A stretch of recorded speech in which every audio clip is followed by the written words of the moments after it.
teman-teman, perkenalkan nama aku Septia Naila Rosa dengan NPM 2313053147. Aku dari kelas 5E, Program Studi Pendidikan Guru Sekolah Dasar Universitas Lampung. Hari ini kita akan belajar tentang sesuatu yang penting banget buat kehidupan kita, yaitu energi terbarukan. Kira-kira apa ya artinya energi terbarukan itu? Yuk simak videonya.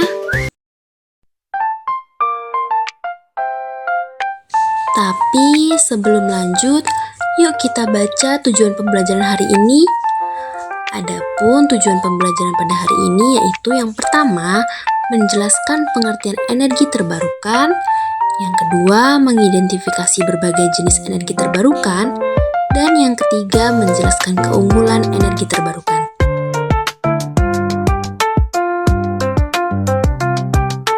Sebelumnya, kita diskusi dulu yuk. Coba deh pikir, setiap hari kita menyalakan lampu, menonton TV, atau mengisi daya ponsel kan? Nah, menurut kalian, dari mana sih semua energi itu datang? Apakah energi itu bisa habis? Atau bisa kita pakai terus-menerus?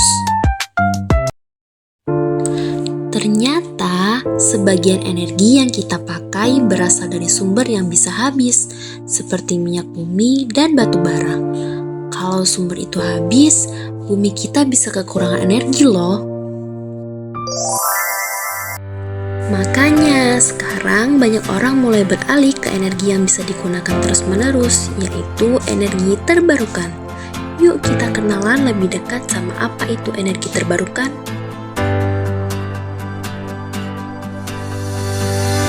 Energi terbarukan adalah energi yang berasal dari sumber daya alam yang dapat diperbarui secara alami dalam waktu yang relatif singkat.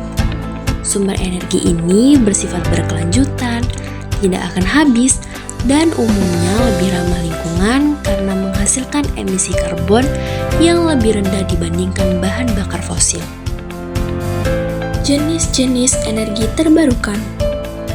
Ada beberapa jenis energi terbarukan yang sering kita temui, yaitu yang pertama energi matahari, yang kedua energi angin, yang ketiga energi air, lalu energi yang keempat adalah energi biomasa, yang kelima energi gelombang laut, dan yang terakhir energi panas bumi. Sekarang yuk kita bahas satu persatu sambil lihat contoh nyata penggunaannya di kehidupan sehari-hari.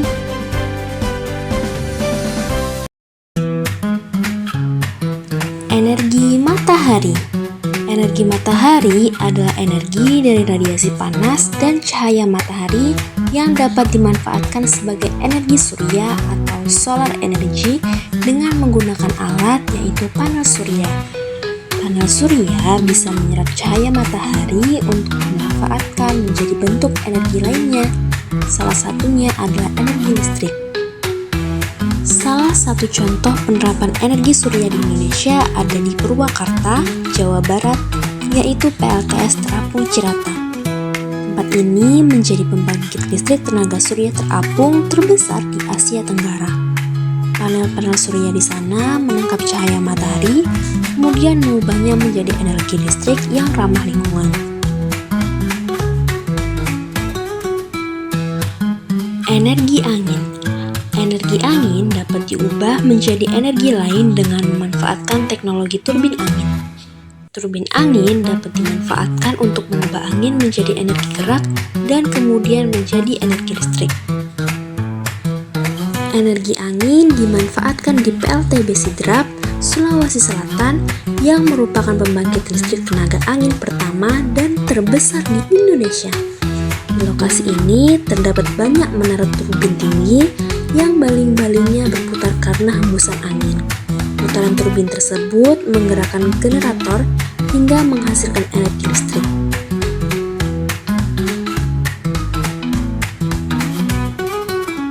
Selanjutnya, energi air. Air bisa dimanfaatkan sebagai sumber energi karena sifat gravitasinya, yaitu itu selalu mengalir dari permukaan tinggi ke yang lebih rendah.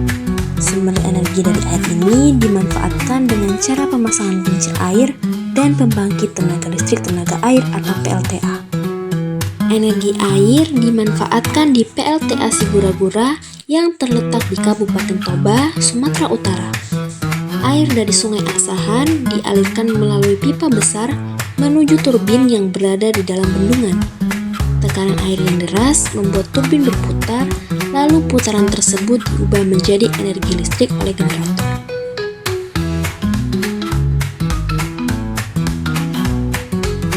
Energi yang selanjutnya yaitu energi biomasa. Energi biomasa berasal dari sisa makhluk hidup seperti kayu, jerami, kotoran hewan, atau limbah pertanian.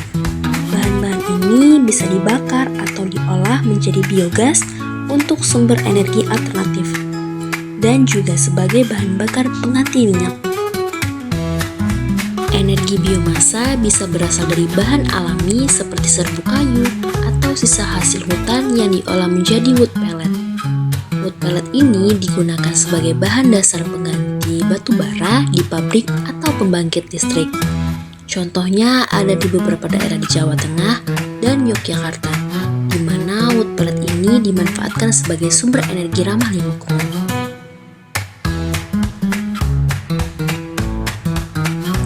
Energi berikutnya adalah energi gelombang laut. Pasang surut air laut dapat menjadi sumber energi terbarukan yang diubah menjadi energi listrik. Alat yang digunakan untuk mengubah energi kinetik dari gelombang laut ini adalah turbin. Turbin ini hanya bisa diletakkan di laut yang memiliki ombak besar. Energi ini berasal dari gerakan ombak yang naik turun di permukaan laut.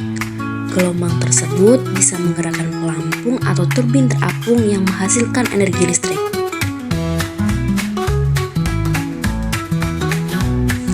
Dan energi yang terakhir adalah energi panas bumi. Energi panas bumi adalah energi panas yang berasal dari dalam inti bumi dan dapat digunakan untuk menghasilkan listrik atau keperluan lainnya, seperti pemanasan langsung. Sumber energi ini disebut juga geotermal. Salah satu pemanfaatannya ada di PLTPK Mojang, Jawa Barat yang menjadi pembangkit listrik tenaga panas bumi pertama di Indonesia. Uap panas dari dalam bumi disalurkan ke permukaan lalu digunakan untuk menggerakkan turbin dan menghasilkan listrik.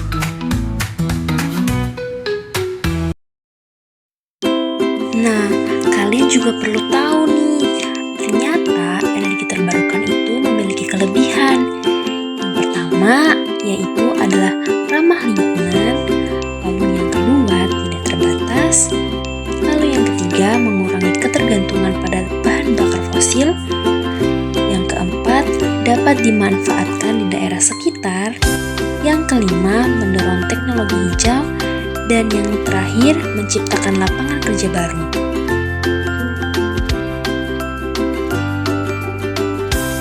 Nah, sekarang mari kita simpulkan pembelajaran pada hari ini.